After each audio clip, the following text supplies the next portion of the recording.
Subscribe to our channel and press the bell icon to never miss an update. Radhika, you've seen workspaces in the US, in India, both very different markets. What are some of the challenges that are unique to women in the workplace that you've seen at these two places?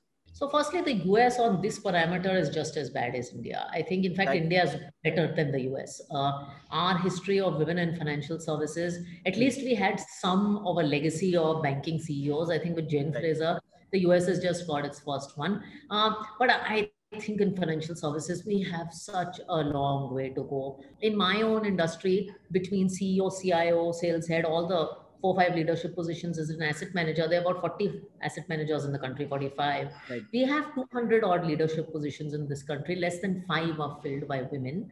And outside of KV Kamath taking care and mentoring a group of women who became bank CEOs, the story is the same in all aspects of financial services. So I think, the fact is that we're not in great shape and we have to get better.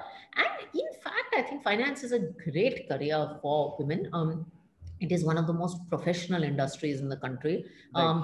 In terms of safety, in terms of the basics, it's one of the easiest industries. I mean, I talk to my friends in manufacturing or in film or in those lines of businesses. I think we have it much easier.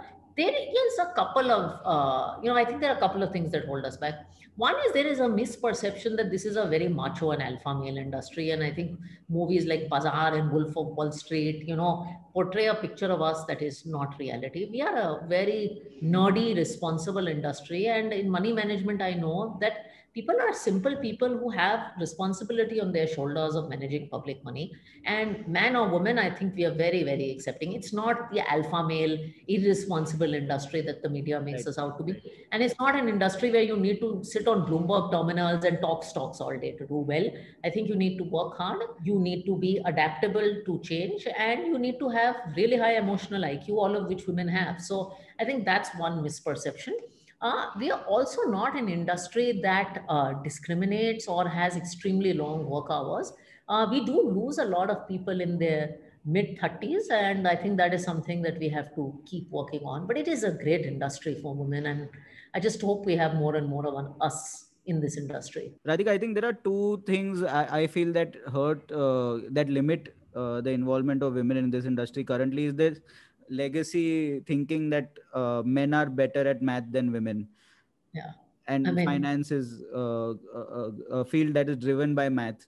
And that sort of causes a limitation. And the other is also the fact that, you mentioned that Wolf of Wall Street kind of the thing that they keep saying is that, in finance, if you have to do well, if you want to be at the top of the pile, you have to be that kind of a ruthless, high risk, coke induced kind of a person. And that's the only way to do well in a finance career and make it really big.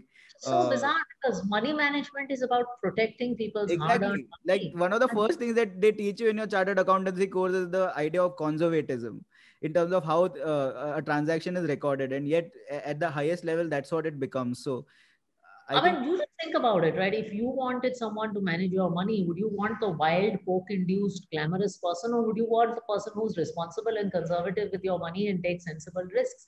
What kind of money manager would you want? And I think the answer is absolutely black and white. And, to your first point, yeah, I know there's a perception that men manage money better. Who managed your household expenses and still managed to save money and still managed to take care of all the kids?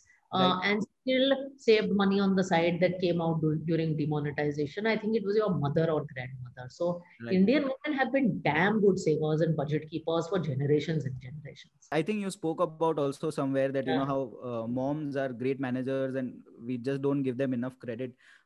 It's amazing that in our GDP calculation, the contribution of a mother is never recorded, whereas, that kind of a mother does not exist in other cultures, and they may not record it in their GDP calculations, but in India, that kind of a mother exists. And I appreciate you bringing up that point. You care to elaborate a little bit on that as well?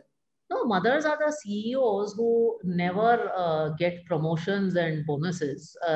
and don't have to make press releases about how good they are, but they are great leaders because they manage so many different people in the house without doing a chai, and they'll manage the boys growing up and making the girl look presentable. And my mother used to handle my father's diplomatic parties while running a full-time career as a school head. So they do all of that. They are great at customer experience. They'll make 5 different dishes for 5 different people, even if they can't do it, because they want to keep everybody happy. They don't want to just feed everybody. No mother says, "Acha, kitni dal khai tumne?" She says, "Dal kaisi lagi na?" They Right. want to make sure every customer has a great experience, and they are fantastic at budgeting. I mean, look, forget mothers. I mean, please remember the best memory that came out of COVID was feminine leadership. Jacinda Ardern, Anna Marin, Angela Merkel, the leaders of great countries that haven't handled COVID well happen to be women around the Right. world. Right. They managed houses and they led countries through COVID. So if we can do that, then I'm sure we can handle finance. We don't do rocket science.